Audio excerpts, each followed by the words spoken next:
আজ বৃহস্পতিবার দুপুরে লন্ডন থেকে ভার্চুয়ালি দলের বর্ধিত সভায় যুক্ত হয়ে প্রধান অতিথির বক্তব্যে এসব কথা বলেন বিএনপি চেয়ারপারসন বেগম খালেদা জিয়া। তিনি এখন চিকিৎসার জন্য লন্ডনে আছেন। গণতান্ত্রিক বাংলাদেশ বিনির্মাণে সর্বশক্তি নিয়োগ করতে জনগণের প্রতি আহ্বান জানিয়েছেন বিএনপির চেয়ারপারসন বেগম খালেদা জিয়া।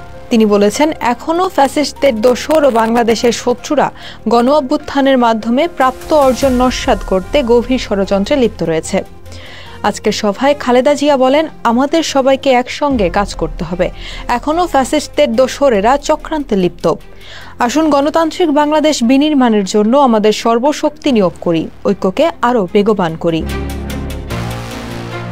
দলীয় নেতাকর্মীদের উদ্দেশ্যে খালেদা জিয়া আরও বলেন, দেশ আজ এক সংকটময় সময় অতিক্রম করছে। আপনাদের ও ছাত্রদের সমন্বিত আন্দোলনের ফলে ফ্যাসিস্ট শাসকেরা বিদায় নিয়েছে।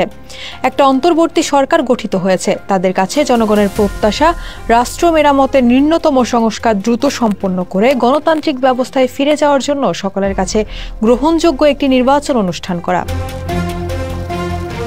বিএনপি চেয়ারপারসন বলেন, আসুন জনগণকে সম্পৃক্ত করে বাংলাদেশ জাতীয়তাবাদী দলকে পূর্বের ন্যায় আন্দোলন, সংগ্রাম ও রাষ্ট্র পরিচালনায় নেতৃত্ব প্রদানে ঐক্যবদ্ধ ও সুসংহতভাবে গড়ে তুলি।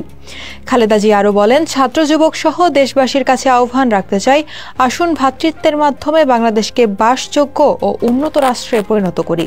সরকারের কাছে প্রত্যাশা ন্যূনতম সংস্কার করে গ্রহণযোগ্য নির্বাচন। বিএনপির বর্ধিত সভায় খালেদা জিয়া।